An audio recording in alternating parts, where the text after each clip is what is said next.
Ito nga mga master, sa tropa natin ay nalasin sa soktong. Kaya yan, ito nga yung susi niya na wala. Ngayon, napapagawa siya ng susi. Ang akala natin, ang susi ay pagka nawala, binabalta ng buo. Yung susian mismo, yung pala, hindi pala ganun. Pero meron pala mga gumagawa talaga ng susian. Pagka nawala yung susi mo, pwede o paggawa ng sarili mo susi. Sa kanila, tatarin mo lang yung sasakyan mo. Kung ano sakyan na meron ka.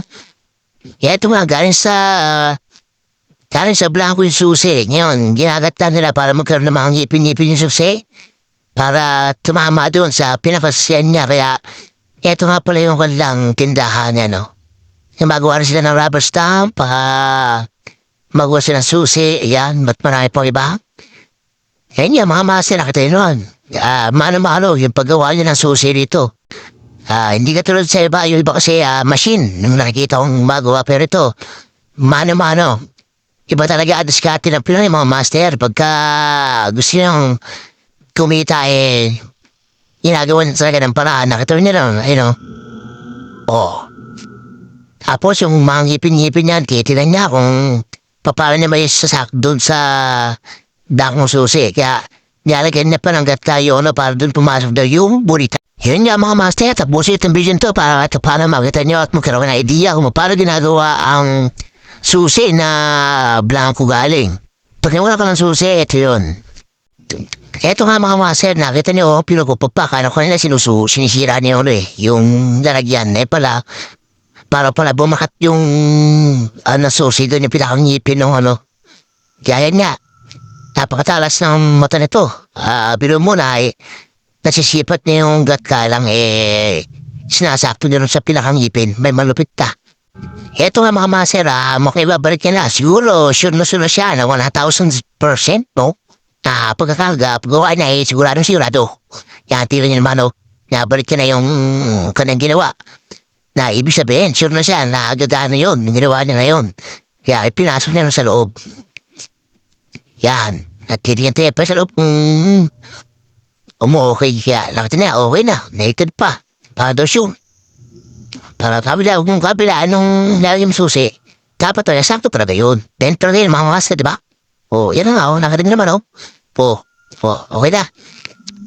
Yan, tapos, ito nga, ayaw kung ginagawa na ito. Kaya dapat niya ng kote, para ito, paano, wala daw sabit.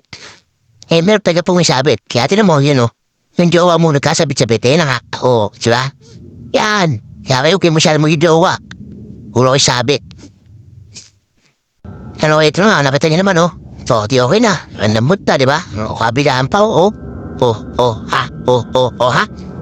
daw. Sabi niya, natin to, testing natin to, pare. Meron po kani, bigyan natin mga tornilyo na galing sa barko. Yan, galing pa sa barko yung tornilyo. Ano lupit, Yan, mamaya, mga master, makita niyo, tatayo niya kasi nakapit na niya ng tornilyo. Hintayin natin, ha? Huwag mainip.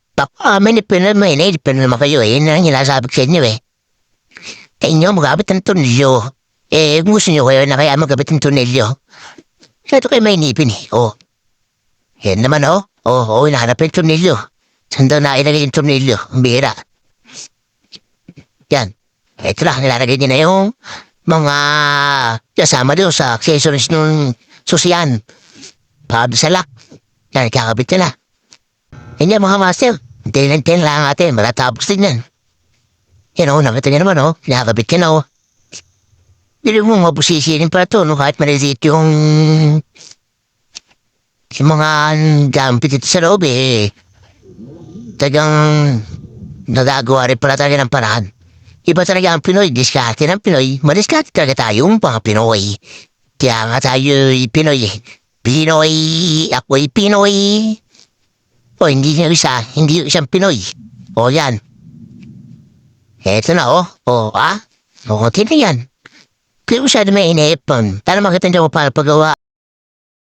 Huwag kayong mag-alala, matatapos ito, mga 3 months lang to, kaya antayin nyo lang. So, masyado naman kayong may nipin Ayan sige. Eto nga, sabi na tara, testing natin to para makita natin kung gaano ka-effective ang ginawa natin. Siyempre, 1,000% tayo dito. Mga pre. Start. Start.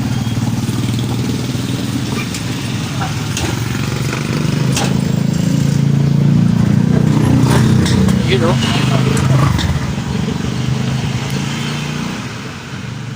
Okay lang mga master, hanggang dito lang. God bless.